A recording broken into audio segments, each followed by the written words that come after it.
একটা ভাই কমেন্ট করেছে যে এই যে SSC GD PIQ general knowledge, ঠিক আছে? এসএসসি জিডি প্রিভিয়াস ইয়ার ২০২৫ অর্থাৎ ২০২৫ এর যতগুলো শিফট হয়েছে না?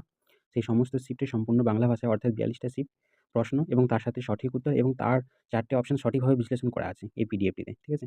তো সে সেটি কিভাবে পাবে? তাকে বললাম টেলিগ্রাম চ্যানেলে আপলোড করা আছে। ওখান থেকে পেয়ে যাবে। তো আমি তাও ভালো করে দেখিয়ে দিচ্ছি যে এখানে ইউটিউব আছে।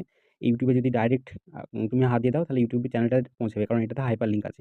অথবা এই যে বাঁদিকে যে ইউটিউবের কিউআর কোড আছে এটা স্ক্যান করলে ইউটিউব চ্যানেলটা সাবস্ক্রাইব হয়ে যাবে বা ইউটিউব চ্যানেলে পৌঁছাতে পারবে। আর এইদিকে টেলিগ্রাম চ্যানেলটা আছে। এই টেলিগ্রাম চ্যানেলে তুমি ডাউনলোড ফাইলটা পেয়ে যাবে। এখানে একটা বিষয় উল্লেখ করে রাখি, এখানে কনটেন্ট আছে। অর্থাৎ কোন পাতায় টোটাল পাতা আছে ২০০ টা। ঠিক আছে তো? তো কোন পাতায় কি শিফটের কোয়েশ্চেন আছে এখানে পেয়ে যাবে। শিফট 1 এর আছে ৪/২/২০২৫ এর ১ থেকে ৮ পাতায় আছে। শিফট 2 এর আছে ৯ থেকে ১৭ পাতা। এভাবে টোটাল এখানে ২১ টা আছে। ঠিক আছে? তো একজন বলছে যে ২১ টা পার্ট আছে, ২১ টা শিফট আছে, বাকিগুলো কোথায়? বাকিগুলো হচ্ছে ক্রস চেকিং চলছে। এটা পার্ট 1, ওইটা ক্রস চেকিংটা কমপ্লিট হয়ে গেলে ইউটিউবে আপডেট দিয়ে দেবো। তারপরেই ওই টেলিগ্রাম চ্যানেলে আপলোড হয়ে যাবে। আমি দেখিয়ে দিচ্ছি কোয়েশ্চেনগুলো কেমনভাবে আলোচনা করা আছে। এই যে এসএসসি জিডি ৪/২/২০২৫ শিফট 1 এর ১ম যে কোয়েশ্চেনটা ২০২২ এর ২রা অক্টোবর মহাত্মা গান্ধীর জন্মবার্ষিকী পালিত হয় কোনটা?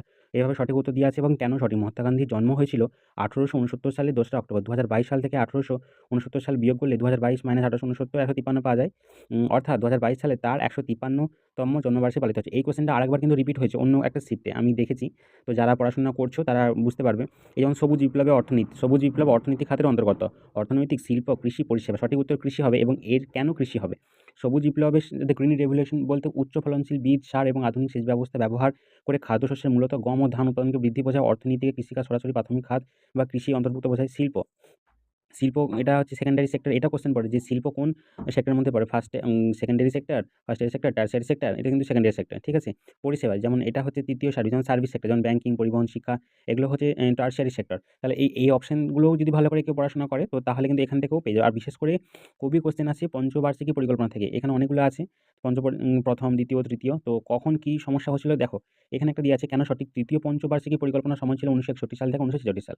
এই স্বল্প সময়ের মধ্যে ভারতকে দুটি বড় যুদ্ধ, একটা হচ্ছে ১৯৬২ সালে চীন ভারত যুদ্ধ। এখানেও কোয়েশ্চেন আছে যে চীন এবং ভারতের কত সালে যুদ্ধ হয় এবং সেটি কোন পঞ্চবার্ষিকী পরিকল্পনার সময় হয়। তাহলে এখান থেকে কিন্তু তুমি উত্তরটা করতে পারবে। দ্বিতীয়ত ১৯৬৫ সালে ভারত পাকিস্তানের যুদ্ধ হয়। তাহলে এই যুদ্ধের জন্য যা খরচ হয়েছিল তার মূল লক্ষ্যকে ব্যাহত করেছিল। এটা হচ্ছে মূল কারণ। তাছাড়া ১৯৯১ সালে এলপিজি মডেল চালু হয়, ডিজিটাল প্রযুক্তি ৯০ সালে চালু হয়। তো এই ডিটেইলসগুলো কিন্তু খুব সুন্দরভাবে আলোচনা করা আছে। এরপর আমি বলে দিই কিভাবে তুমি ডাউনলোড করবে জিনিসটাকে। তো দেখো প্রতিটা পেজের নিচে ইউটিউব বাঁদিকে আছে টেলিগ্রাম চ্যানেলের লিঙ্ক এবং ডান দিকে আছে ইউটিউব চ্যানেলের লিঙ্ক। ঠিক আছে? ইউটিউব চ্যানেলে তোমরা সাবস্ক্রাইব করে রাখলে কি হবে?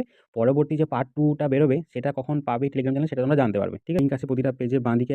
এটা ইউটিউব আছে ডান দিকে আর বাঁদিকে আছে টেলিগ্রাম। টেলিগ্রাম দুটো চ্যানেলের কিন্তু নাম হচ্ছে শর্মা। ঠিক আছে তো? তো এই শর্মা এখানটায় ক্লিক করলাম কিন্তু ডাইরেক্ট আমি সিজি ২০২৫ পিওআইকিউ এখান থেকে কিন্তু তুমি ডাউনলোড করলেই পুরো পিডিএফটা পেয়ে যাবে। ঠিক